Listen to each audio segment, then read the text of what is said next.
So when we come to talking about business, yeah, there are four aspects we're going to talk about regarding business. The one is looking at business strategy.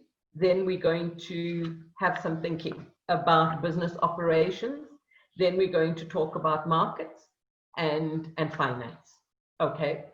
If we're in small business, then the strength of a small business is that it's nimble and agile, because it's easier to think through what parts of the operations do you need to think about, what parts of your marketing strategy. You probably have a smaller group of customers, you probably have a smaller product range, or maybe you just have one service that you offer. But small businesses are nimble and agile, and so it's easier to turn around a small boat than a big tanker.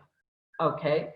The other thing about this time that we have is that hopefully there's time to reflect and refocus. If we haven't had a business plan, then we have time to write up one or to tweak the business plan that we have. I don't have a business plan, but behind me here on my wall, and I keep it somewhere where I can see it because it's something that inspires me all the time. I have a vision board, and I made it as beautiful as I could, and it's in a frame so I can see it, and it re-inspires me every single day. The other thing, and if you want formats for business plans, I can give you half a dozen that I've downloaded, I might add. Yeah, I didn't design these. So, time to think about having a plan. The strength of having a plan is not having something to follow, but it gives you a kind of roadmap or a pathway.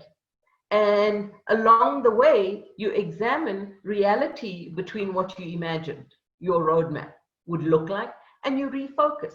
But, it gives you direction. And the thing about the human brain is, the more we exercise it, the more it works, the more ideas that we get. The other strength about the time that we have during this lockdown and virus is that we can do some research and development. Yeah. Oftentimes, and the distinction I want to make here is working on the business and working in the business. And especially if it's a small business, then most energy goes into working in the business. In other words, what are the day-to-day things that need to be done? What are the orders that need to be placed? Who are the customers that we need to support? What staff doing? Are things going as well as they could? So at this time, we can sit back and look at things that we don't have to think about right now, but look at the business from a more holistic perspective and look at it and examine different focus on where are our key strengths, where are the areas that we could be improving, and what can we add and what can we change. So this is actually very valuable time. Yeah. I came across a lovely article last night in the Economist by Mark Carney. Mark Carney used to be the governor of the central bank in Canada, and then he was chancellor of the exchequer, or the governor of the Reserve or Central Bank in the UK, and he recently moved out of that. And the strength of this article in the Economist he says, one of the things we're always doing in the economy is valuations. And the value of this time that we have is to shift values. Because right now, and the wise economists, the Nobel Prize winning economists that I've been listening to during this time is about changing values. In other words, people that matter. The other day, Paul Krugman said to Christiane Amanpour, what's happening on the stock exchange doesn't matter right now. It's the people in the economy that matter right now. So, forget the stock exchange, forget the growth rates, focus on preserving and growing and supporting. That's what really matters at this time. And then thinking about staff. you know, preserving and enhancing the quality and supporting them. I saw a lovely thing, I think, on Facebook this morning about a man who runs a restaurant who's run 90 kilometers on his treadmill, and he's raised 75,000 Rand to support his staff. So, you know, this is a time to really be there for each other. And it's a way of supporting ourselves, it's a way of supporting our businesses and extending our networks as well. Next slide, please, Kubeshni. Thank you. So the next aspect of our businesses to talk about are our operations. In other words, how we do what we do. Okay. So we look at, you know, important aspects of our products or our service. What are the features of our service? Yeah. You know, sometimes we get into this is the way we do things. I did something a few years ago. I recognized that, you know, I don't go out there and market myself. And I thought, well, how do I market myself as a consultant? And I thought about many different things. But one of the things that I did was I became a member of the International Association of Facilitators. And I did that because I recognized that I often facilitate and, you know, I do things in the same way. I need some new tools now. I need a fresh approach. And, you know, fresh approaches, standing back, re-looking is very healthy. And so, you know, looking at how we do what we do, what aspects of our products could be enhanced at this point, what kind of equipment and tools are we using? Could we be more efficient in terms of what we're producing? Looking at our suppliers, our relationships with our suppliers, because getting work in on time, getting inputs on time into a business, that, you know, those are very important parts of our business. And having good relationships there. And this is a time where, you know, we can renew, say hi to our suppliers. And, you know, even if we're not using them as much, send them good wishes. Looking at our facilities and our location. Could we, you know, are we doing the best? Could we be doing better? But also, you know, when we come to costs and paying for facilities and location are likely to be quite hectic for some people at this point, but we'll talk about that a little bit later. But then the other aspect of operation is balancing costs and quality. Because the one thing no business wants to do is sacrifice quality. I always believe that if you lose your reputation as a consultant, you've lost it. But I think the same applies across any business. But the thing I also want to comment about quality is that for me, spiritual practice and looking at my head and how it works are very important things in terms of producing quality as a consultant. So, you know, yes, it's out there, but it's also on the inside. Looking at workflow and schedules is another thing we could be focusing on, and stock control.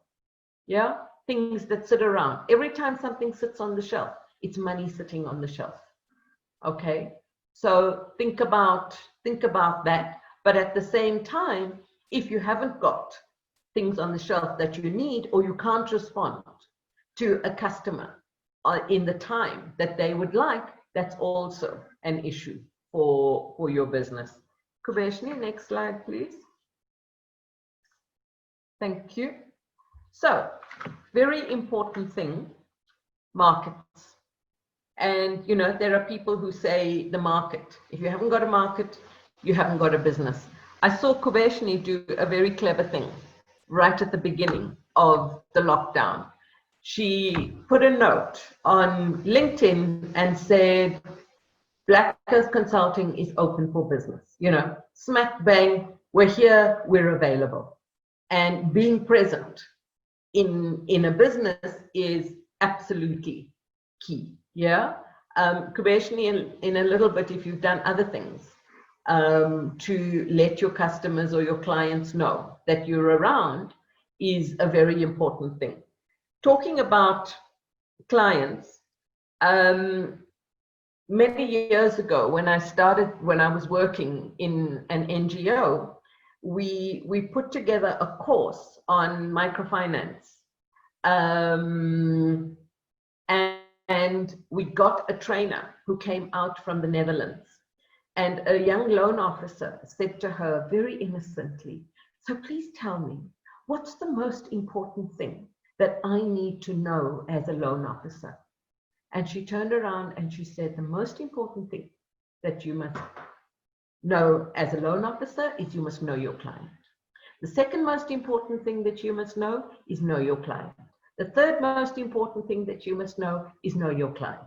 Okay, that might be a little bit exaggerated, but really understanding who you're working with, what they want from you, and then how you balance the nature of the contract between yourself and the client. Competitor profiles. Who else is in the market and what do they have to offer? How can you make sure that you just stay just ahead of the curve? Yeah. One of the things is, people keep talking about innovation, and I think there's two sides to innovation. It's, you can go a bit overboard with innovation, trying to too much song and dance. I'm not sure how much it actually helps. But at the same time, really understanding what's out there and from a very real perspective, trying to make sure you do the best that you can in your company, but also doing the best you can also means keeping your staff. I read this lovely story about a business person who, we all have personalities, and the business owner was just irritated by one of the staff members. But before they gave in to the irritation with this person, they just suddenly noticed the relationship that this staff member had with the customers and recognized what an invaluable person that person was in their business. So, not giving in to whims, but really noticing the values and the characteristics that staff and other people bring and how that impacts. Then the product profile relative to the competitors and the client, looking at the distribution strategy, the products and the image. Then of course, there's all the P's in the marketing, which is our pricing strategy and our promotional strategy. But, again, it's balancing it out. It's seeing what's out there and not going too far one way or the other. And again, it comes back to paying attention. And especially in the area of promotions, there are little things you can do. There's a young woman that I know who is a masseur, and she goes to people's homes and gives them massages there. And yesterday, she did the most delightful thing.